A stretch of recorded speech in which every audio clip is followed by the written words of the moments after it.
Yeah. Well, it's a different type of holiday. Mm. I mean, everyone is, they come away fired up by it, but I don't know that they're rested. You're on the go, and it's interesting and stimulating. It's definitely challenging. It is challenging. It's very immersive. So what is an average day on a tour? Oof.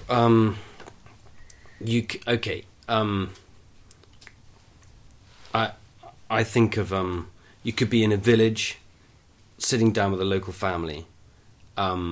It could be just trying to take any country. Let's go to the United States. Why do people support Donald Trump?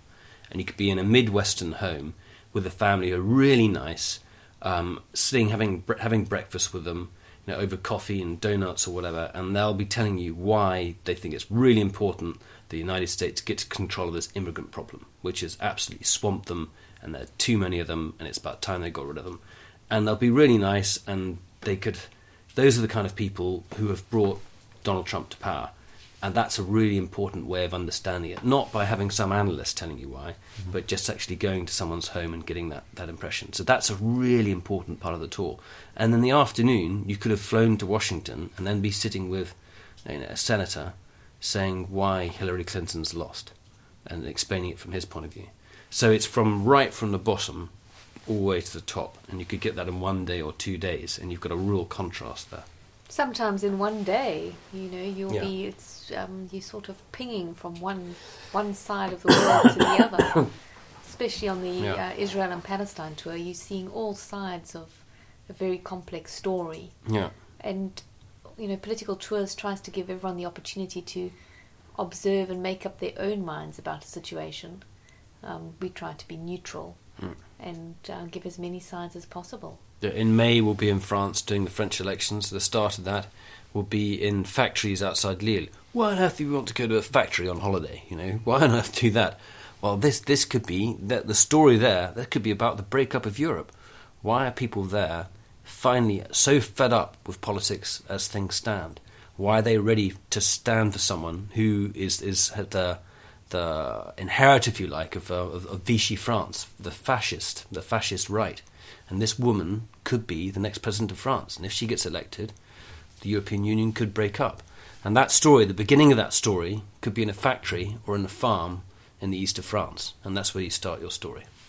Checking it out before you check in on the John Guinn Travel Show on ukhealthradio.com.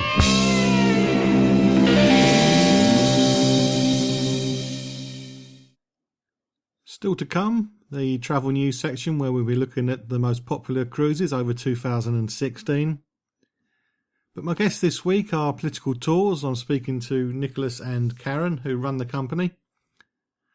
We're talking about many things. It seems a great idea of a holiday as far as I'm concerned. I'm not one for those who sits by the pool all day for 2 weeks. Can never do that. And I love learning stuff and input. I mean, the room we were recording the interview in was in a farmhouse with an open fire, which was just great. And there was just so many books in there. It's the sort of room where I could spend forever if I don't get kicked out. It's just an ideal location to record this interview, as far as I'm concerned. So let's find out more about Political Tours and why you should consider using them for your next holiday.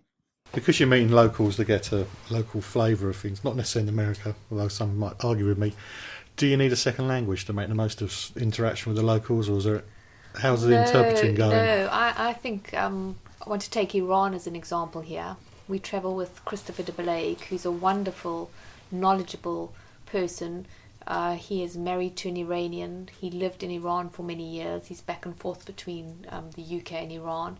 His Farsi is so fluent that I often on that tour come away thinking that I understand Farsi. But it's because his Farsi is so good and his use of the English language is superb. His translation, you just sort of, you parachuted into it and you totally just absorbing it without even realizing that you don't speak the language. And I think it's very important to have that mix of local voices. And okay, yes, great, people who can speak English very well, because that you're going to be, you're going to get, you can understand that much more readily. But you've got to have local voices, and that often means people who super educated and have learnt several foreign languages. You want to hear that conversation in Farsi, Arabic, in Zulu, whatever. So that I think it's very important to get that sort of genuine feel. Of course, if you do speak Zulu or Xhosa, fantastic, and you'll get more out of it. But you can't expect that on every tour. Yeah, in Russia, Angus speaks Russian. Yeah, well, that's crucial. We also have been to Ukraine before. We've got a fabulous expert, Leonid Ragozin, and he's also a great translator. Yes, goes with all of them. Yeah, must be. When you have your evening discussions about the day, how spirited does the conversation get? Extremely. I think it can get quite spirited. I think everyone manages to contain that. I mean, when you think of doing political tour, that doesn't mean that everyone's divided along political lines. It really means that there's this really you've discovered a situation, you're all learning about it at the same time, and you might have come away with different impressions about it, and you can talk about that, and the expert sort of leads you through that over dinner, and you might have differing views, but it's great fun. It's very animated, and your brain, you're thinking, wow. I've come to grips with that, but my God, isn't that amazing? I've come away thinking something completely different about this place. I had no idea it was going to be like that, and that's a great pleasure for us to see, because we know we've challenged someone, they've challenged their expectations, and they've come away learning a huge amount. You're listening to The Travel Show with John Guinn on UKHealthRadio.com. Speaking to political tours on the show this week, we find out loads of useful information about how they put travel together and what they offer. But because you're living the moment, such as when they went over to the US for the American elections, I was wondering whether the tours were fluid. They have an itinerary when you look at it, when you book the holiday, but do local events or national events mean that things have to be changed? And that's the next thing we're going to be finding out. How fluid are your tours? I mean, you was in America for the elections and you have these conversations. Has something happened on one day which means you're going to change what's going to happen the next day? Absolutely. We have to adapt, because what we deal with is really about news and current affairs.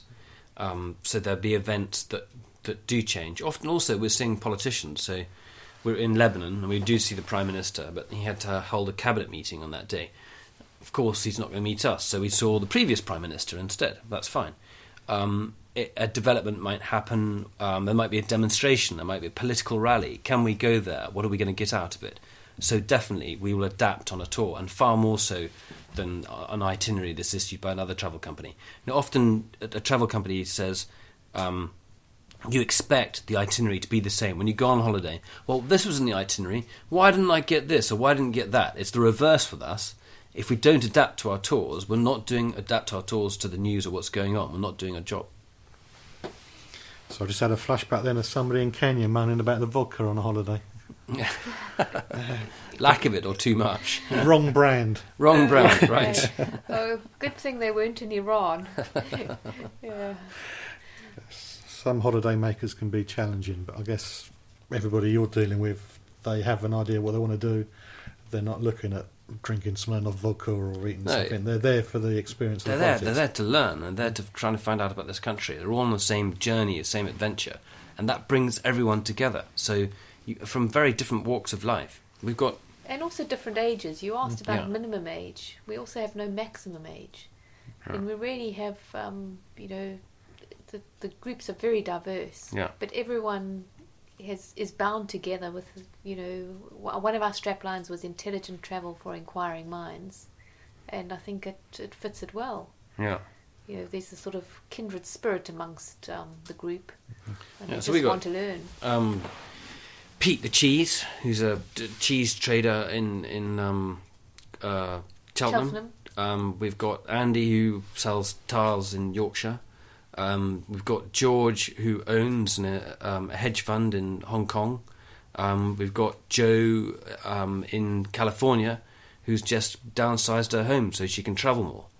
So you get a real cross-section of people, and they're all brought together, and they're from completely different walks of life. But they can Joe in California has been to over 90 countries. Yeah, but all brought together on the same sense of adventure, and they can all get on with each other. It's great.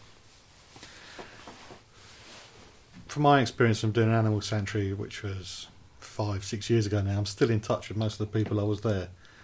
Do you find that your clients keep in touch with each other? Do you run a Facebook group or something where everybody can chat along? We should be better at Facebook. We're not so good at it, but we do. They are better at keeping in touch with each other than we are in a way.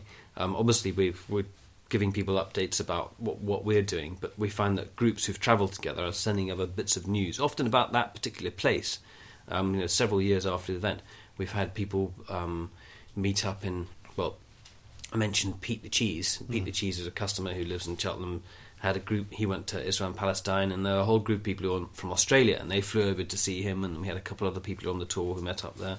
We've had lunches in Oxford, London, people who are just meeting up with each other again after the tour. Yeah, and sometimes without us. We've had somebody fly through Sydney, and he was on a tour with a couple of people that lived in Sydney, and they all had dinner together. Mm-hmm. We got an email to say they had a fabulous evening. You can follow me on Twitter @holiday_hut. Still to come on the show, travel news and the best cruises as voted by Brits. Our guest this week is Political Tours. We're finding out about what the travel company can offer you for a different trip away, where you can learn and get educated on what's going on in the world. In this section, we're finding out what's in the future, what's in the plans for the Political Tours in the next few years. And then we're going to talk a little bit about North Korea. You may notice that the name of the Korean leader escaped me when I started asking the questions. I tried to cover it up, but I couldn't, but never mind. And also, there's a little bit there which doesn't work too well on radio, but I think it helps to explain what it's like to be in the country and what the sort of rules you need to follow when you're there. Specifically, the photograph of the leader. And so I've left that in, but I say it doesn't work too well on radio because you need to see what I'm being shown. But I think there's enough there for you to fully understand what's expected of everybody, not just the locals, but people who visit the country too. What's expected of you to do when it comes to doing the right thing as far as the North Korean leadership is concerned. We've got Colombia is new for us this year, and we were thinking of going to Argentina, but we had more people request Colombia. So we might do Argentina soon. I think we'll do Colombia again next year. Mm-hmm. But that's just signed a peace treaty. The FARC, the rebel leftist guerrilla movement, is handing its arms. It did have huge drugs problems. It's managed to get on top of that. So that's a really interesting story. So we'll probably do that again next year, and it's a new tour for us this year. We've got interest in India, but we haven't decided yet. Probably going to Vietnam. Those are the new ones. So you introduce about 2 or 3 new tours a year, and then the others will probably run for about 2 or 3 years before everyone's done that, and they move on to the next thing. So this year for us, the Baltics was new. Colombia was new. Obviously, the French elections as well. Yeah, those are the new tours. And Lebanon, in a way, was new because we did it last year, but only for past customers. Mm-hmm. And this year we advertised it and opened it up to anybody. And we had a very mixed group last week with some old customers and some new customers. We're trying to provide people with insights into some of the key issues in world affairs, some of the key places. So Russia is an obvious one. What's happening in the US, France. But also there's got to be that attraction of the destination as well. Oh, I really wanted to go to South Africa. I'd like to know more about South Africa, and this is a way of doing those two things in one. Russia, people love to go. How can you not go to Russia and see some of the history? But you're going to be talking about Putin and his hold on power. I mean, it's an obvious thing. So the combination of the destination and where it stands in world affairs that's our recipe. With the British media, you hear all sorts of rubbish about different countries, and the rulers, say you mentioned Putin. Are you concerned that what you're doing could bring you unwanted attention from the rulers of the country? We are trying to present as many different viewpoints as possible. So we take people to North Korea, we take people to Iran, we take people to Russia. So a lot of these places are very controversial. but we're not afraid of both asking questions